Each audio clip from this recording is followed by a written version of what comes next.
What's up, everybody? It's your boy, Coach Rhodes, our man, Coach Bird. What's up? Unscripted Coaches here, episode 12. Episode 12. Going to be heavy Super Bowl today. All Super Bowl, just about. Might be a little other thing to talk about. Yeah, but before we get started, our producer, Coach Pot, pointed out a fun fact this week. What? On average, podcasts don't last past 7 episodes. We're above average, then, aren't we? We're above average. Hey, you heard it here first. You're above average unscripted coaches. Hey, but for real, it's a fun time for us. It says that happens a lot, Coach, because people run out of stuff to talk about. That ain't gonna be the problem with us. Cause we just talk. I like to talk, and Coach likes to talk. Yeah, we just talk. But and then two, when you pick a thing like sports to kind of be your baseline, there's always something going on in sports. Yeah. This week, Super Bowl, Coach. Biggest game out there. Yep. Well, what you think, Coach? Just general thoughts. Just some general thoughts.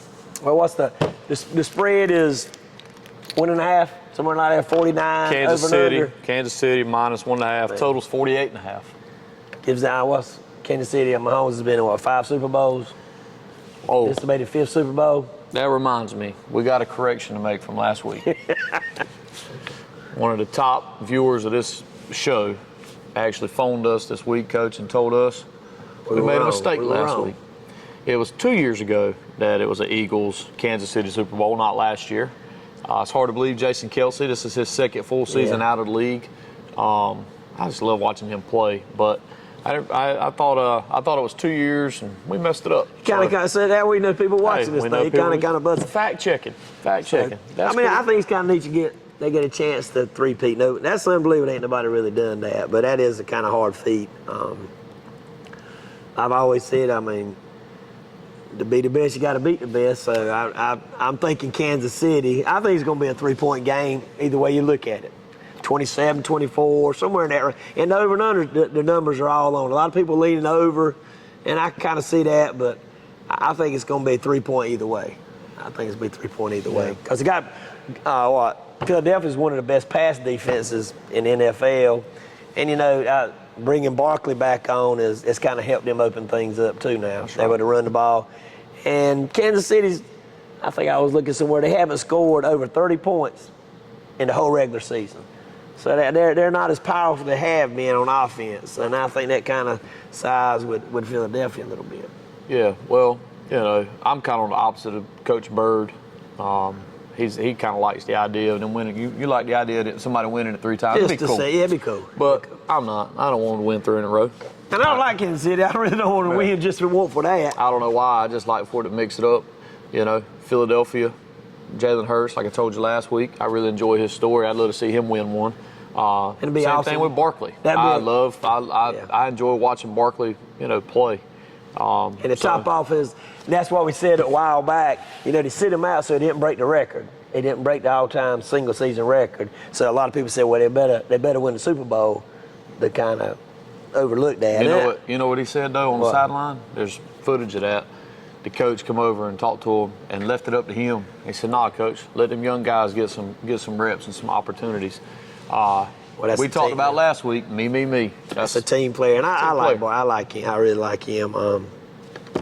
The one thing about the Super Bowl is it's a bettor's paradise, gambler's paradise. It's the #1 gambling game of the year, and it ranges. I think I looked on it earlier. There's 245 different bets you can place on the Super Bowl. Yeah, you can from the coin toss.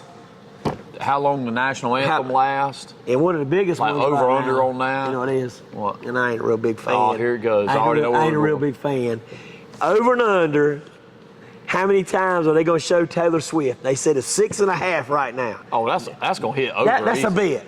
Taylor Swift's a bet. Well, if I was a betting man for real, I'd be hitting over on that. But that's a bet. That's a bet. So you can bet on Taylor Swift. You can bet on the halftime stuff. Anything you think of. All kinds of prop bets with this. So Las Vegas is loving this. Yeah. I think from a game standpoint, I like what you say, Coach. I think it's going to come down to the wires. I feel like it'll be a close game. And it kind of seems like the NFL sets itself up that way.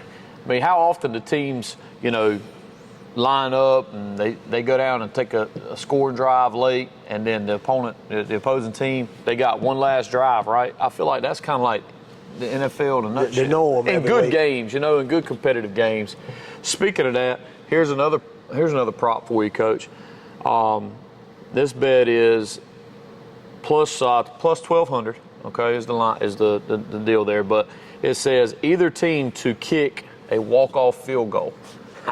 I like that. That's not a bad one. Kansas City's done that. I mean, Well, that's what I'm saying. It sets itself up, and they drive down and score. And I think Kansas City doesn't have quite as many explosive weapons right now as they have in games in the past like this.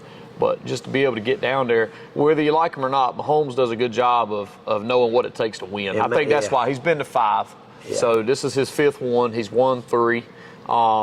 So, I think he knows, and Andy Reid has gotten really good at that. and they got 2 good kickers. Both teams got good kickers. Yeah. I mean, they both got. And I was looking at some more things. Kansas City hasn't scored a lot of points this year. I don't think they've scored. I mean, like I said a while ago. But they're one of the best teams to convert on 3rd down and 4th down. So they moved the chains. Yeah. So Mahomes, like you said, Mahomes gives them a chance. I mean, I think whoever wins this game, I think the big thing for the Eagles, they're gonna have to control it on the ground. They can't get in a pass. I mean, they're throwing a lot better. Got A.J. Brown, which I don't know if he's gonna complain or pout. What's the Hunt kid for Kansas City? Yeah. He's really had an outstanding year. So, but they're going against the #1 pass defense in the NFL. So, and I'm sure you give Kansas City is and the Eagles. Eagles has the #1 pass defense. But I like anybody. I think you give Andy Reid 2 weeks to prepare for you. Yeah, it's at a high level, man. And and I'm not anti Kansas City. I'm not. I just like for stuff to stay steady, mixed up, and different teams win. It wouldn't hurt my feelings if Kansas City won. I really don't care. I just like to see a good game. But talking about Andy Reid, he was at Philly for a long time, and he would get them and just seems like he could never get over the hump, like Donovan McNabb and that crew. And then come to Kansas City and to be able to win. He's won 3. I mean, hey, good for him. Sticking it out and competing, man. And it's pretty cool. And I tell you one thing I do like about Andy Reid in Kansas City. They talk about like some of the crazy gadget plays and stuff they run. This is probably, I don't know if it was last year or the year before, they were talking to some of the players, interviewing them. And they said, he gives us opportunities to come up with plays. Yeah. And like we practice them and get them together, and then when we think they're ready, we'll present it to him. And if he likes it, he might include it in the package, or he may not. That's a true players coach. I know people say, "Oh, players coach this, player coach." Doing that's pretty cool. Gives them guys, let their creativity go. And I've heard him say before last year too, he's gonna have a gadget play or trick play, and he's gonna run his before you run yours. He said that before. He said, "If I got a trick, I'm gonna show mine before you show yours." He said, I've got some wrinkles up and down. I think it's interesting to see people like that who exactly what you just said. Don't wait until it's like a must-have. Yeah. You do some of those wrinkles early on in the game, and you never know, it might lead to an explosive play or just put a little doubt in the defensive players' minds. Maybe it breaks a key or a tendency or something. Coach Bird used to be one of the best at that. He'd run them false pools, and he'd be gone. I get these boys. I get these boys. I just want it to be a clean game. I mean, I know you're here in Kansas City. Every week gets that one little call here and there that's kind of pushed them over the edge. I don't want it to be no controversy like, well, here they go again. They get the calls every time. Just let's play some football. Leave it on there. And see what happens. Like Buffalo, you had 2 officials marking it different, and that's all you hear now. How the officiating is kind of leaning toward Kansas City, but I mean, well, the officials union or whatever they're considered came out this week. I saw an article where they released some statements, saying that like it was insulting to them. But I mean, it happens once, okay, twice, happens every whatever. week. But it just seems like it is a reoccurring theme. And I think another thing too, when you're playing in tight ball games, and like you mentioned, this game's going to be tight. Yeah. You set yourself up for moments like that. We always talk about in football, it comes down to just a handful of plays or a handful of calls or whatever.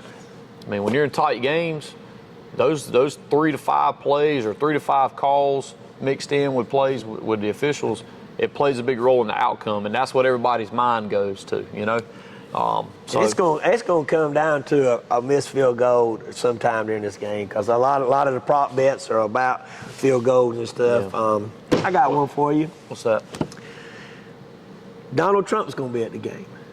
Donald Trump's going to be at the game. I know everybody's blah, blah, blah about this. But he's the first sitting president to ever attend a Super Bowl game. Really? That's kind of I would have thought somebody might have went and watched the game, but he's the first. But Yeah, you would think that would be something that would be, I wonder if he's going to be sitting with Taylor Swift. I doubt it. I doubt it. We don't need to keep going down this road. We don't need to keep going down this road. We'll be lost. Hey, then that over and under would be way high, wouldn't it? I think if he was up there, it'd be 25 times. Well, yeah, I don't think we're gonna have to worry about that. So I don't think they'll be in the same booth. I don't think they'll be in the same booth. We'll just leave it at that. Yeah, but yeah, man. Hey, last one for you. You brought him up earlier. There's another prop bet. Chris Jones to be the Super Bowl MVP plus 6,500. He's a man now. He's a man. If Kansas City wins, he's going to have a good game, in my opinion. I really think that the Eagles are going to be able to score. Like you talked about with their defense. Yeah. I think the Eagles are going to make Kansas City work for it. I can see why the spread on this game is tight. I can see why a lot of stuff is going into field goals and things like that. Games like that's a defensive game. MVP might not be a bad little prop bet. Ain't nobody. Barkley's dominated the playoffs. Yeah. I mean, ain't nobody really slowed him down. So if he has a field day and Jalen can throw in, run. I mean, it might give Kansas City, but I'm probably going to take Kansas City until somebody beats them. But I know you're probably opposite. I think it's going to be, like I said, 27-24. I may lean to over a little bit. Yeah. I know two great defenses, but like you said, it don't take but one explosive play or two, and then you got to play catch up. And like you said, Mahomes does a great job. If he gets the ball at the end of the game, he's got 3 minutes. It's a lot like Brady, man. I mean, Brady was that way. I mean, different styles, but I'm just saying the ability and the understanding. It comes down to how you understand the game, and also being on the same page with your coaching staff. We talk about coaches at that level. They still have a big, part of this game. They still have their hand on the game plan and how to execute. And I think that obviously he has a great relationship with Andy Reid, and they do a really good job offensively, especially in crucial situations.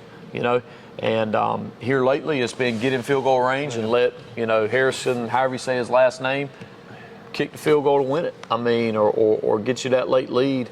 So I hope it's a good game. If you haven't checked it out lately, we've got a lot of views on it. My man Coach Burr went nuts in the basketball gym last week. So really cool video there. It's very short. I encourage you to check that out because it was impressive. And it's hey, the most impressive thing, I had 7 seconds with 3 shots left. 3 shots left, but don't give it away now. Yeah. Don't give it away. I mean, that's a lot of running for a big man now. It's a lot of running for a big man. It's one of my favorite videos we've done. Well, I wasn't even in there that day. But I enjoyed watching it. So check that out, and then stay tuned. Sometime this weekend, we're going to release another little video, our touch, unscripted touch on this year's Super Bowl. Appreciate you guys. Have a good one. Check us out. You want me to click it? Yes. One last thing. The shirts are in. See one of your unscripted coaches. Get your name on the list. Let's get you in some merch. Okay, get you in some merch. And also, if you don't mind, click that like button and subscribe to our channel. We appreciate everything. Have a good one.